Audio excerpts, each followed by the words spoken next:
अस्सलाम वालेकुम दोस्तों, उम्मीद खैरियत से होंगे। इलेक्ट्रिक सॉल्यूशंस में खुशामदीद। आज की वीडियो है हमारी गैस सिलेंडर से रिलेटेड कि बर्तन में गैस सिलेंडर भरना कैसे मुश्किल होता है। अब बहुत आसान है, आपको अगर सब चीज़ों के बारे में पता हो। सबसे पहले हम लोग इसको हटाएंगे रेगुलेटर को, क्योंकि गैस भरने से पहले रेगुलेटर को हटाया जाता है। फिर हम इसमें सॉकेट लगाएंगे, ये उल्टी चूड़ी का होता है। ठीक है दोस्तों, ये बुनियादी चीज़ें आपको इस चीज़ के बारे में पता होना चाहिए। और ये उल्टी चूड़ी का सॉकेट भी हम लोग इस पर लगा देते हैं। फिर हम लोग बर्तन का गैस खोलेंगे और आज हम बात करेंगे कि कैसे वेट चेक करते हैं, रुपीज़ का कहाँ पे लिखा होता है, वज़न कहाँ लिखा होता है और कहाँ पर इसके प्राइस लिखे होते हैं कि क्या चल रहा है। ये देखिए आपके सामने अभी हम लोगों ने बर्तन खोला दोस्तों। ये देखिए अभी गैस सिलेंडर में जाने लग गई। सबसे पहले हम लोगों ने चेक किया, हमारा सिलेंडर 0 पे कर दिया हम लोगों ने। फिर उसके बाद हम लोग 3 केजी गैस इसमें डालेंगे। ठीक है, आगे वीडियो में मैं आपको बताऊंगा कि हम क्या क्या चीज़ों को देखते हैं। ठीक है, कभी भी आप जाएँ दुकान पे, रश हो और वो आपका सिलेंडर फिल कर रहा हो तो इन चीज़ों की तरफ ख्याल रखते हैं। ये बर्तन का सिलेंडर है। ठीक है, 2-3 बर्तन को सिलेंडर को इसके साथ कनेक्ट कर दिया जाता है। एक खाली होता है तो दूसरा फिल होना शुरू कर देता है। ये नहायत अच्छी चीज़ रहती है। और अगर सर्दियों में इन चीज़ों के बारे में सबको मालूम होना चाहिए, चाहे फैमिली हो, सब फैमिली के तमाम अफराद को पता होना चाहिए, चाहे फ़ीमेल हो, चाहे मेल हो, चाहे बच्चे हों। कोई भी सर्दियों में गैस डलवाने जाए तो ये वीडियो उन सब के लिए है। ये देखिए प्रेशर वगैरह है।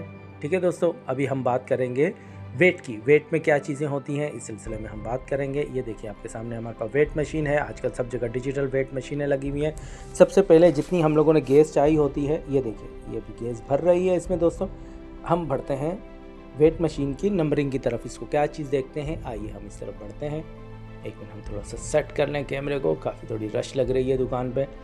अप साइड वाला जो होता है, ये जो ऊपर सबसे आप रीडिंग देख रहे हैं दोस्तों, एक थोड़ा और सेट पे हो जाए ताकि आपको वीडियो अच्छे तरीके से समझ आ जाए और कोई गलती ना हो किसी किस्म की। ये देखिए दोस्तों, ये इसकी नंबरिंग है। थोड़ा कंप्यूटर में, थोड़ा सा मोबाइल में नहीं दिख रही, लेकिन अभी हम नंबर को फोकस करेंगे। ऊपर हमेशा वेट आता है कि कितनी केजी आपको गैस चाहिए है। वो गैस इसका बता रहा है कि इस वक्त मीटर चल रहा है। ये देखिए जूम करते हैं, 1.90 केजी गैस जा चुकी है। और दूसरे नंबर पे नीचे जो लिखा हुआ है 272, ये रुपीज़ है कि अभी गैस सिलेंडर की क्या कीमत चल रही है। 1 किलो गैस 252 रुपये की चल रही है, 72 रुपये की, 272 रुपये की गैस चल रही है। और ये है टोटल प्राइस कि कितनी गैस जा चुकी है इसमें। तो ये टोटल प्राइस बता रहा है कि अभी आपकी गैस इस्तेमाल हो चुकी है और 272 रुपीज़ किलो है। ठीक है, ये हमें केजी में चल रहे हैं, ये रुपीज़ में, नीचे रुपीज़ में चल रहे हैं। सेंटर का जो है ये हमारे प्राइस होते हैं कि हमारी गैस क्या किलो चल रही है।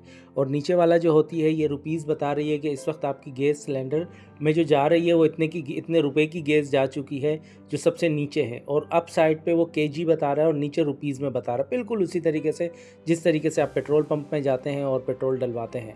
ठीक है दोस्तों, तो इस चीज़ का हमेशा ख्याल रखें। ऊपर जो है केजी बताता है, सेंटर में वो आपको कीमत बता रहा है कि इस वक्त हमारी गैस क्या किलो चल रही है और हमें क्या किलो में गैस हम ख़रीद रहे हैं। और नीचे वाला रुपीज़ बताता है कि अगर आपको केजी नहीं चाहिए या आपको 200 रुपये की गैस चाहिए तो नीचे वाले डिजिटल को आप देखें, जब 200 पे आ जाए तो इसका मतलब ये है कि आपने 200 रुपये की गैस डलवा दी है। ठीक है दोस्तों, ये नहायत अच्छी चीज़ है, इस चीज़ के बारे में पता होना चाहिए। फिर मैं कहूँगा ये देखिए ऊपर केजी आता है। ये देखिए अभी हमारे गैस फिल हो चुकी है। ये है केजी, ये है जितने किलो रुपए चल रहा है वो है। और नीचे वाला साइज हम लोग को ये बताएगा कि अभी हमने कितने रुपए की गैस डाल चुके हैं। अब हम लोग इसको खोलेंगे। खोलने के बाद रेगुलेटर लगाएंगे और फिर हम अपने घर जाएंगे और घर जाने के बाद हम इसको इस्तेमाल करेंगे। और लीक चेक करना चाहिए सर्फ के पानी से, ये नहायत अच्छी चीज़ रहती है। अब हम रेगुलेटर की फ़िटिंग करेंगे। ये है डिजिटल मीटर की टोटल कहानी। और ख़ास तौर पे ख़वातीन को इस बारे में मालूम होना चाहिए, क्योंकि बाज़ औक़ात ये होता है कि वो ज़्यादातर जाती हैं सर्दियों में सिलेंडर फिल करवाने के लिए। जेंट्स काम वाम में फंसे होते हैं या कोई भी वजूहात होती है, जेंट्स को भी मालूम होना चाहिए और फीमेल को भी। तकरीबन घर में सब अफराद को इस चीज़ के बारे में मालूम होनी चाहिए। ये नहायत अच्छी चीज़ रहती है। उम्मीद है दोस्तों वीडियो अच्छी लगी होगी। अपना ख्याल रखिएगा दोस्तों। अल्लाह हाफ़िज़।